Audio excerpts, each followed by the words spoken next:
Right, just to let you know, right at the end of the video, there's going to be a postscript.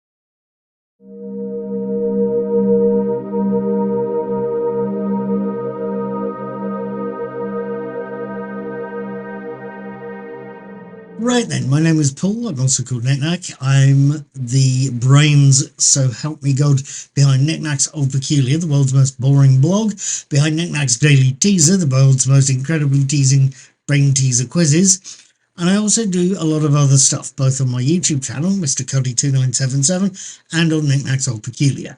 If you like what I'm doing, please feel free to do one or more of a couple of things. Please feel free to subscribe to my YouTube channel. Please feel free to put some money in the tip jar. I'll try and put it up there, but it's also on the blog. And please feel free to hit the subscribe button. Every little bit helps this channel and gives you stuff that you might just want to watch. At any rate, it's the 12th of April today, and it's the day after the 11th of April, and the day after I've seen episode 3 of Star Trek Discovery's last season. The episode is called Jinaal, and I wanted to tell you all about it. Episode 3, Jinaal, J-I-N-A-A-L, opens with the usual summary of previous episodes and then shifts to show us the USS Discovery heading for Starbase 1 as Captain Burnham, Sonequa Martin Green, gets briefed by both Dr. Culber and Booker, Wilson Cruz and David Ajala. The briefing covers both what to expect on Trill and further details of Mom, Eve Harlow, who, if they meet her on Trill, well, as Book tells the captain, it's not going to be pretty. Slightly later in the day, when Captain Burnham, Book and Dr. Culber are being briefed by Lieutenant Commander Tilly and Adira Tal, Mary Wiseman and Blue Barrier, this is where we and Captain Burnham find out more.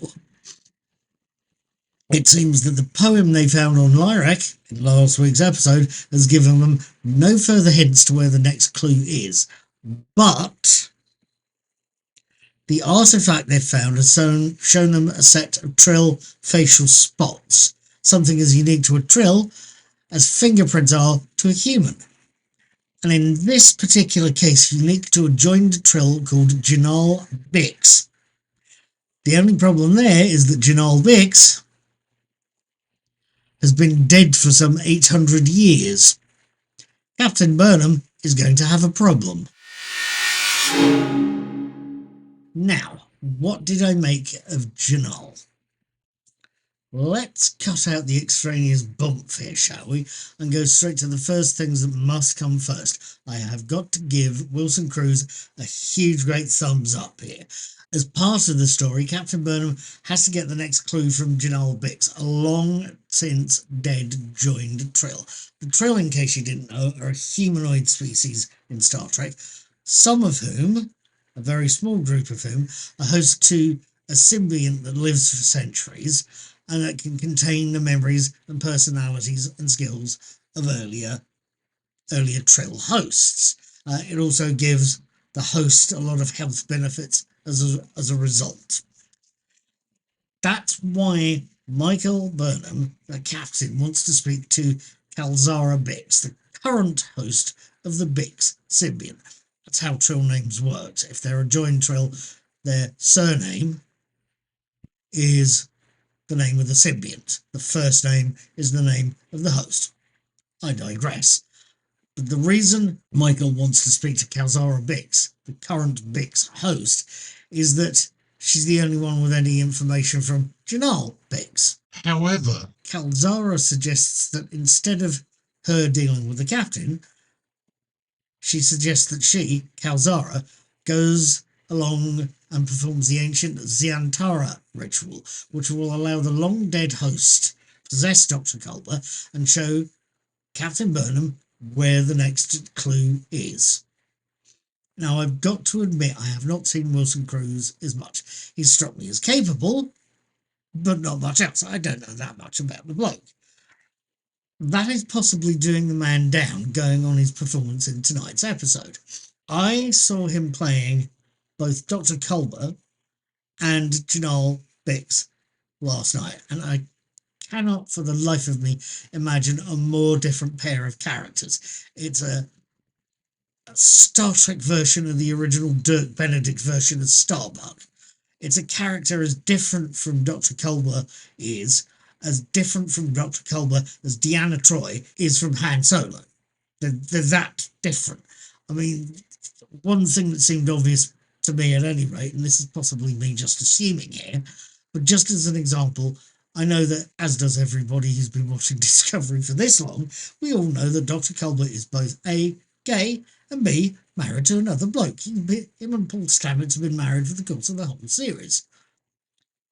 But, and from how I understood Cruz playing Jinaal, Jinaal mixes straight.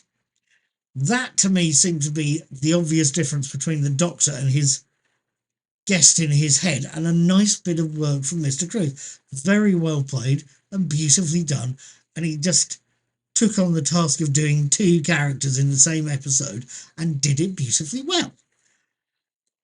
Other things that struck me. Well, there's possibly plenty of other things that struck me. For a start, we seem to have a few new characters in this last series of Discovery. Lieutenants Naya and Gowlo, Victoria Sawal and Natalie LeConte both seem new, as does Lieutenant Commander Asher, Christina Dixon. So, to introduce both old and new faces, this episode shows us the famously incredibly hard-ass Commander Rayner, Callum Keith Ranney, having getting to know you meetings with the new crew and going down like a lead balloon, especially with Tilly, who's not impressed by being left to organise all these meetings and watch the disaster unfolding and give Commander Rainier a serious ticking off towards the end of the episode. It's a great set of vignettes. It serves to familiarise us with the new faces and reintroduce the old ones again, and tell us more about Rayner and with both his character arc and his story arc.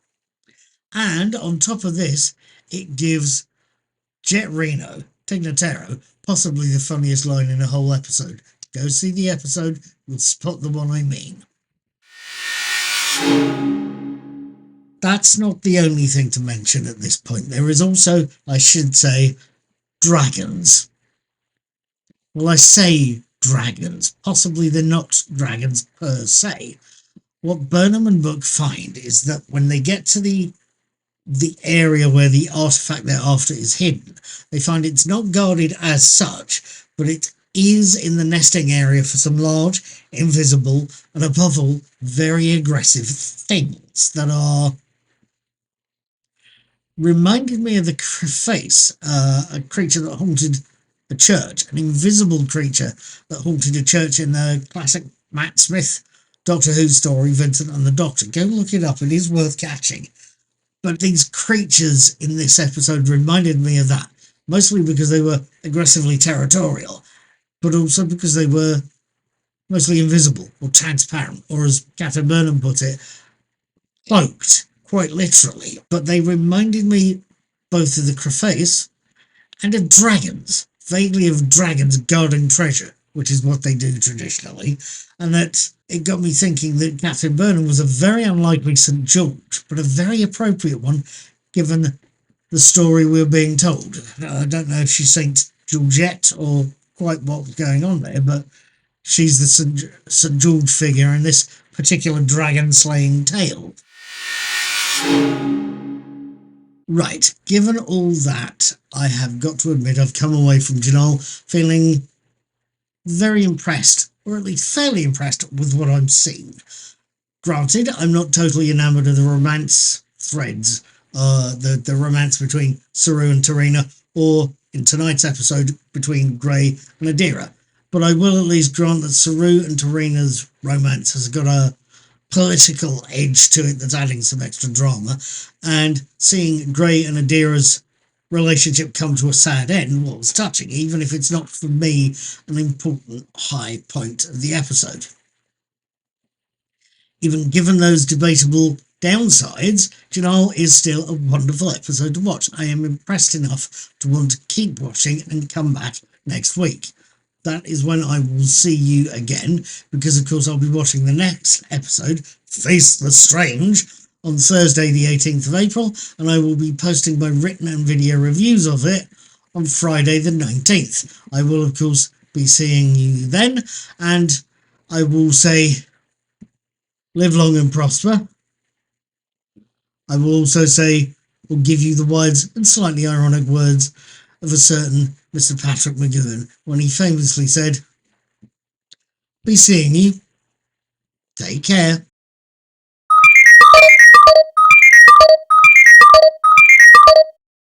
Right, depending on how you define these things, this is either a postscript or a footnote. I still, after all these years, don't know what to call it, but at any rate, thank you for watching so far. Thank you for sitting around to catch this extra bit, and here's what I was going to tell you.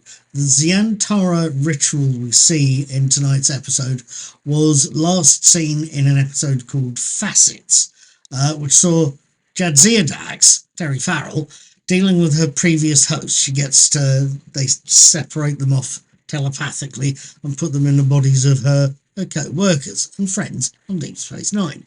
It saw Major Kira, our visitor, becoming Leela Dax and turning into a little old lady, very schoolmarmish little old lady. Ben Sisko, Avery Brooks, hosts Duran Dax, the only one of Dax's previous hosts who was a noted murderer and quite a violent, nasty piece of work. And the way Ben Sisko plays the role, just by opening his eyes when he gets taken over by Duran, it's quite possibly one of the scariest bits of Star Trek I've ever seen. Go check the episode out.